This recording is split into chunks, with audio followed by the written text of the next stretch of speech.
Este ruido podía ser perfectamente el de un ovni pasando rápido y alejándose. Eso es lo que vio José Climente,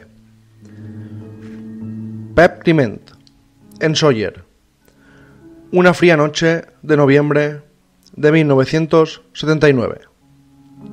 Este hombre salía del cine ya de noche y estaba en la población de Sóller, en un lugar de Mallorca, España, que está entre montañas. Aún llega un tren centenario de madera y es un lugar idílico, muy bonito, con bastantes turistas en verano, pero en invierno se queda para la gente del pueblo y los extranjeros que han comprado alguna casa allí. Todas las calles son de piedra y vamos, es un lugar espectacular entre montañas. Cuando salió del cine, Pep Clement siempre llevaba una cámara Minolta encima. De repente vio encima de una montaña, el Puig de l'Ofre se llama, que tenía justo a la vista al salir del cine, captó una luz muy intensa.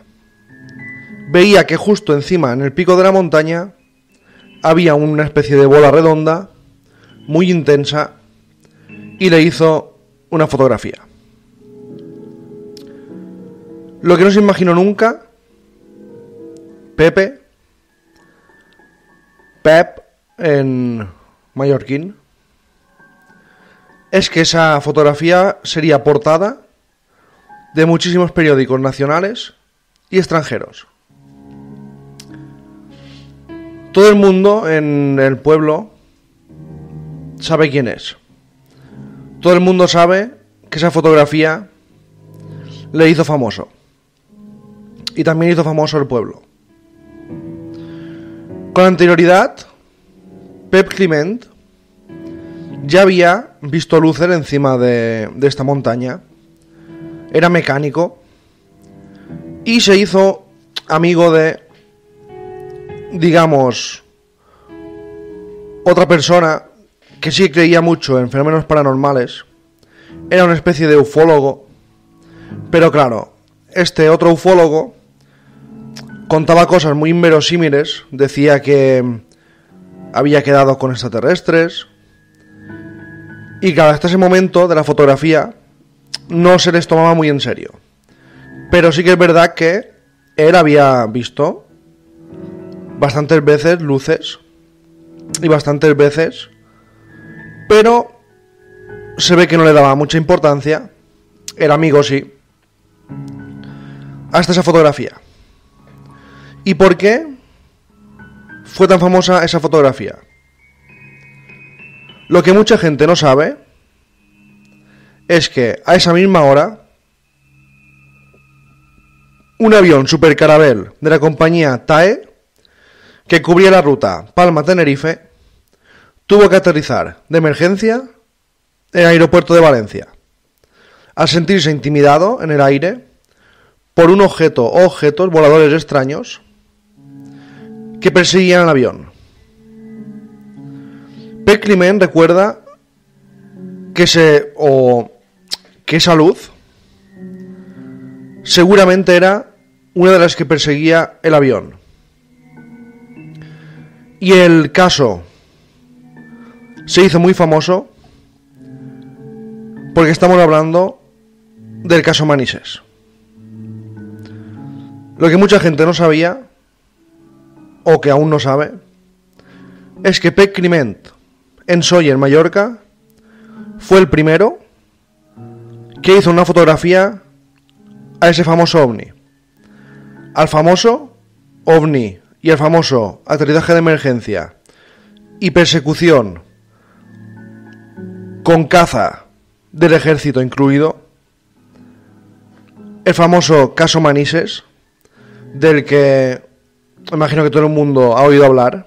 Si no, un día hablaremos de él. Pero básicamente fue un ovni que persiguió un avión y decidió el piloto aterrizar en Manises porque sentía inseguro, decía que ese ovni, subía y bajaba rápidamente, que se acercaba muchísimo al avión y por eso, así de forma resumida, decidió aterrizar en Valencia, en Manises, para evitar una catástrofe y evitar que el avión de pasajeros con 109 personas a bordo tuviera un accidente. Después de eso, salió un comandante del ejército con su caza a perseguir dicho ovni. El ovni iba más rápido que un caza. El ovni hizo maniobras imposibles. Se vio el ovni en el aeropuerto de Madrid, de Valencia, y ese ovni es el que fotografió en primera instancia Pep Climent. Dice que fue la última fotografía que hizo. Su interés por la ufología ya bajó. Y bajó porque al día siguiente el ejército llegó al bar del pueblo donde estaba Pep Climent y le confiscó los negativos.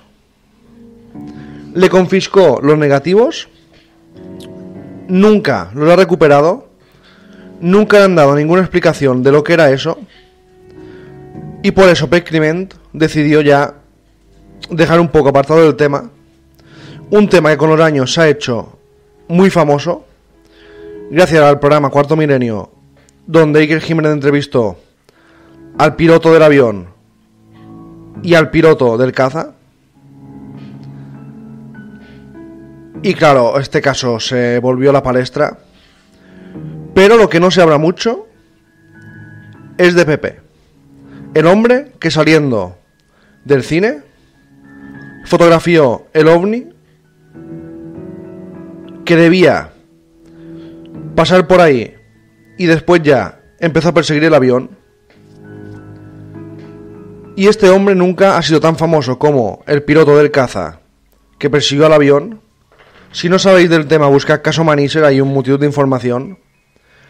No he querido hablar del tema porque ya se ha hablado muchísimo, pero sí que he querido, en este episodio del que hablaremos de fotografías ovni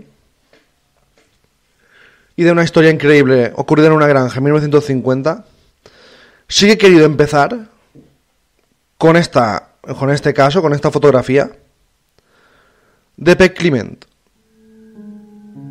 Seguramente la primera persona que grabó el famoso ovni del caso Manises.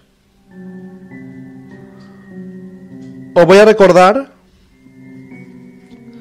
la transcripción de la conversación que tuvieron los pilotos del avión para que veáis lo difícil que fue ese momento para los capitanes de ese avión, de ese vuelo, y para que veáis que no ni se inventaron nada, ni iban drogados, ni nada parecido, ni vieron luces de... Se dijo que eran luces de una refinería, de una especie de fábrica que había por ahí. Ahora voy a leer la transcripción del conocido caso Manises, solo una parte.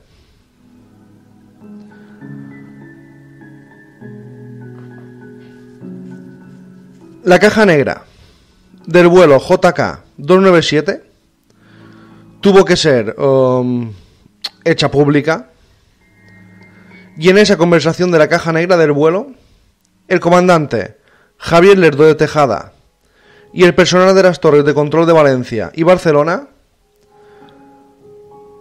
hablaron de la siguiente forma.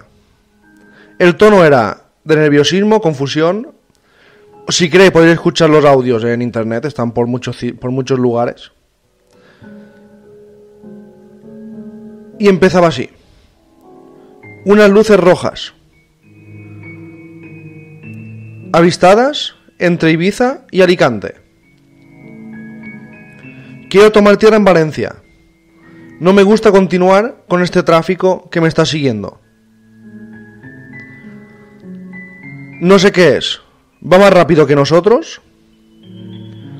Sube y baja rápidamente y cada vez se está acercando más. Estas luces nos están siguiendo. Pido permiso para aterrizar.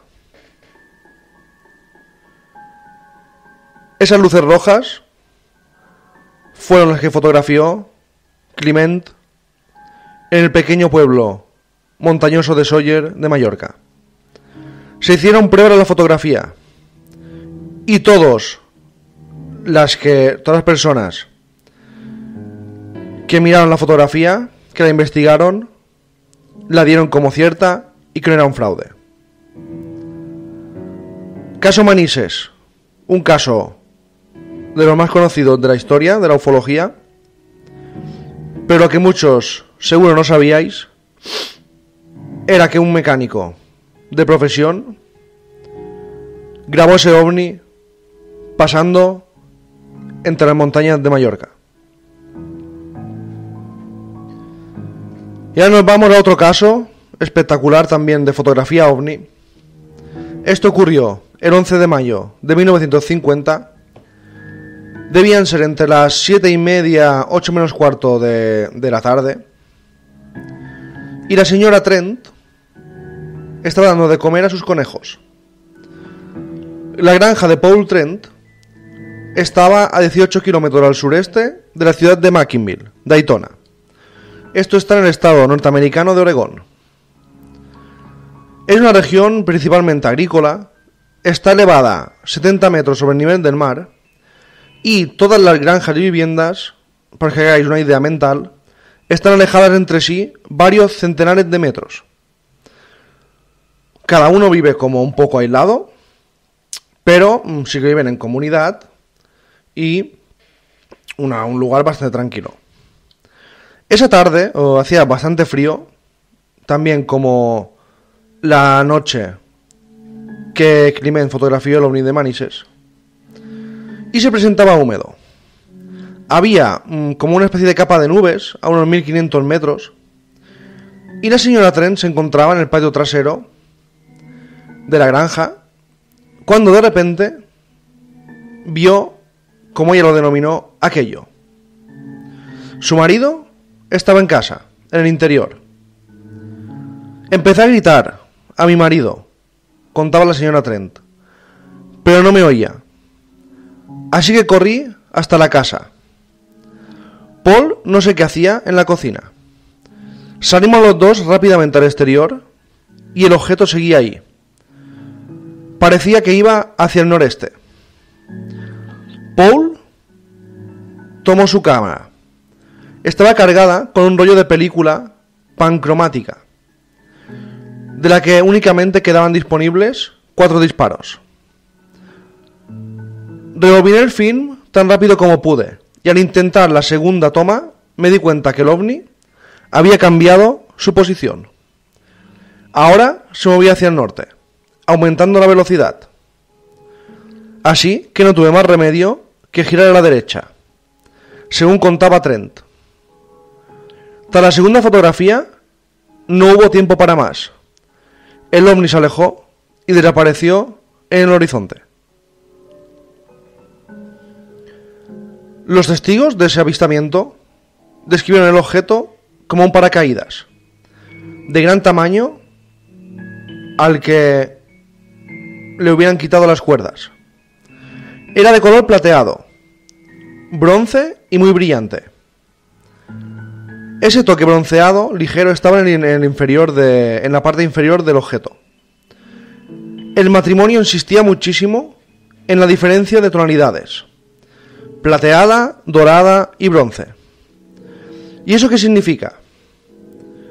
Que el metal o la pintura, lo que fuera, con lo que estaba pintado ese objeto, iba cambiando de color según los rayos del sol que le daban y según la luz. Eso significa que era un objeto de toda una pieza que no estaba hecho por partes, digamos, y según la luz iba cambiando de tonalidad. Entre un disparo y otro transcurrieron unos 30 segundos. Según la estimación de Paul, en ese lapso de tiempo, el ovni se movió muy lentamente. Iba sobrevolando el lugar, para luego, como contó, y como hemos contado, cambiar su curso y orientación, según él, de forma muy compleja y muy extraña, y salir rápidamente. Dijo que se ladeó justo antes de alejarse y despegar. No es que estuviera posado en el suelo, pero sí que estaba yendo muy lentamente, se ladeó y de repente salió disparado. La señora describió ese movimiento como una ondulación. El propio Trent dijo que sintió una ligera brisa proveniente del ovni en el momento que realizó el primer disparo, y la brisa desapareció cuando el objeto estaba estabilizado, y pasaron esos 30 segundos hasta que pudo hacer la segunda fotografía. Ninguno de los testigos vio humo, fuego, escapes de gas, ni siquiera escucharon ruido. Según la señora Trent, el ovni debía medir unos 10 metros de diámetro, pero ninguno de los dos testigos se arriesgó a pronunciarse en cuanto a la velocidad del mismo y tampoco a la distancia de la que se encontraba de la casa. Las fotografías del ovni de Mackinville, que era así como se llamó este ovni, son espectaculares. Cielo oscuro, un ovni en forma de platillo, dando vueltas en un lado de la granja. Después se revelaron las fotografías. Los Trent no querían darle mucha publicidad al caso porque temían de la expectación que podía provocar y también de lo que pensarían los familiares. El propio Trent llegó a comentar, Paul, que temía las molestias con el gobierno y los posibles disgustos con los periodistas. El caso, gracias a que ellos dos no quisieron airear el caso, no quisieron hablar mucho del tema, se quedó oculto. Consiguieron que no se hablara mucho de eso, hasta que un periodista del Telephone Register, Bill Powell, se enteró que había unas fotografías a través de dos banqueros, Ralph y Frank Worman, de la ciudad de Mackinville. Hablando con ellos, se enteró que la pareja Trent había hecho unas fotografías a un ovni y decidió ir a hablar con ellos. También les solicitó los negativos. Finalmente accedieron y el 8 de junio de 1950 se publicó la historia en el Telephone Register con fotos incluidas. Claro, a partir de aquí vino lo que la pareja Trent, los granjeros Trent no querían, que alcanzara fama mundial. Empezó a aparecer en numerosos periódicos, agencias de noticias e incluso en la revista Life. Años más tarde, la conocida como Comisión Cóndor, perteneciente a la Fuerza Aérea de Estados Unidos y encargada principalmente del esclarecimiento del fenómeno ovni, lanzó un informe en el que aseguraba que los negativos obtenidos por Paul Trent no habían sido manipulados.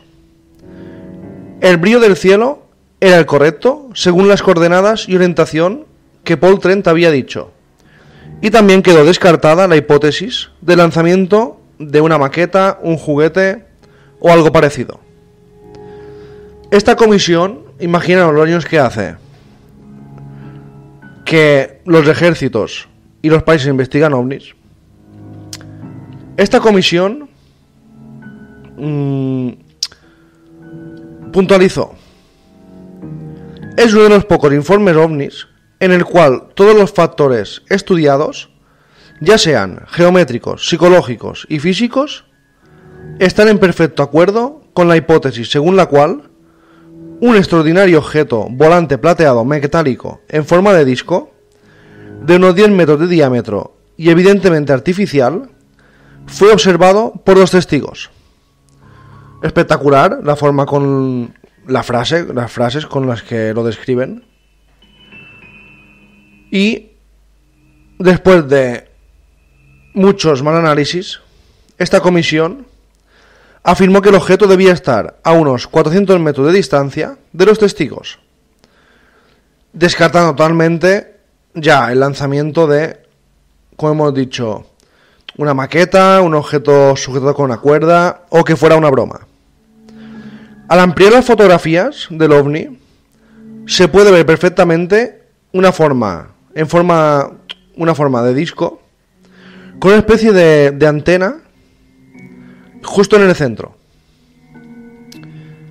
Este caso, el caso ovni de Mackinville, a fecha de hoy, es uno de los más misteriosos, los más emblemáticos, los más conocidos y los más difíciles de desprestigiar para los escépticos. A día de hoy es un avistamiento excepcional y unas fotografías 100% reales. ¿Qué fue el ovni de Mackinville?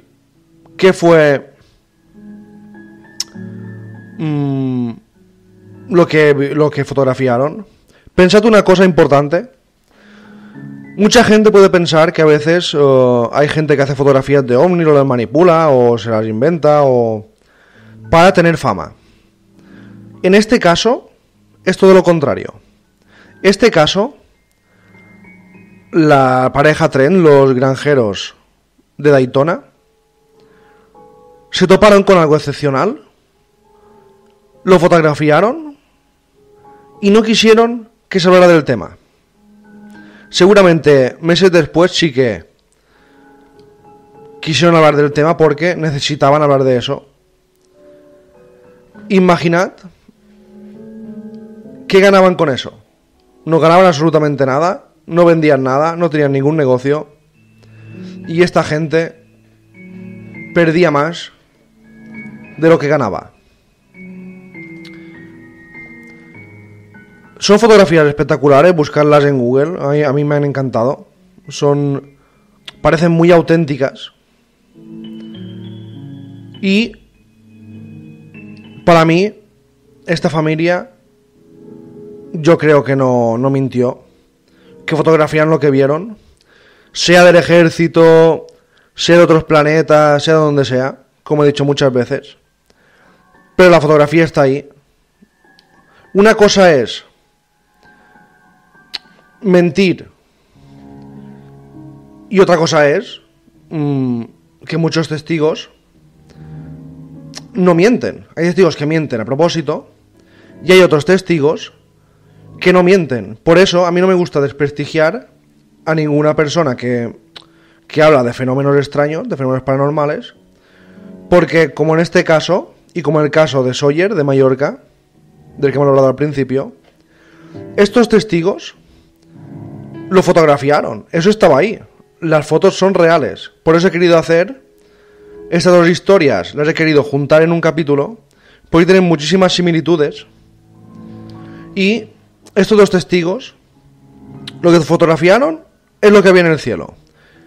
Que sea una cosa u otra, ese ya es otro debate y es otro tema.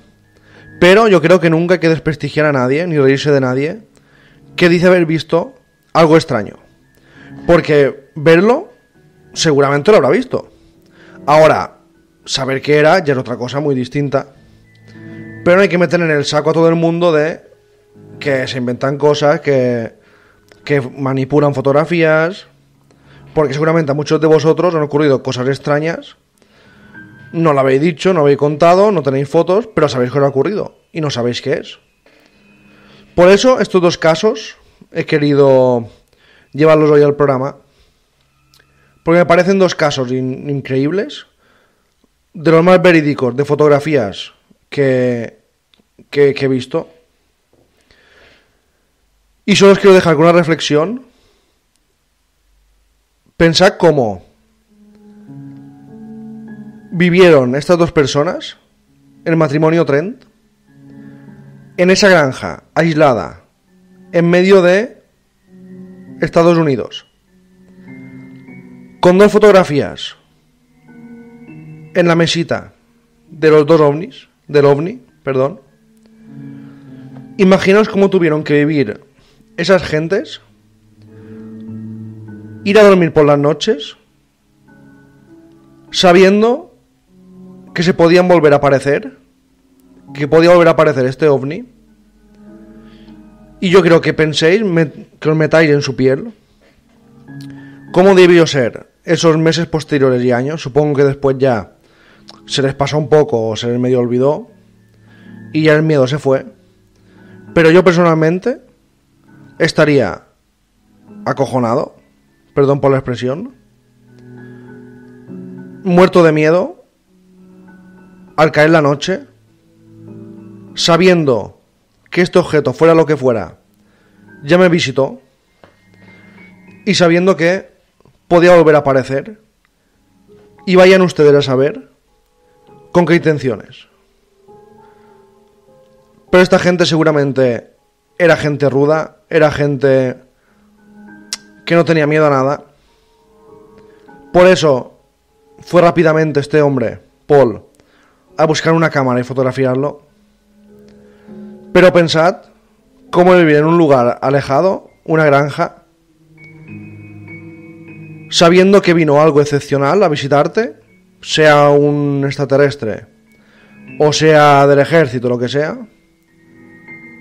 y que puede volver a pasar y puede volver a estar vigilándote. Gracias a todos y hasta la próxima.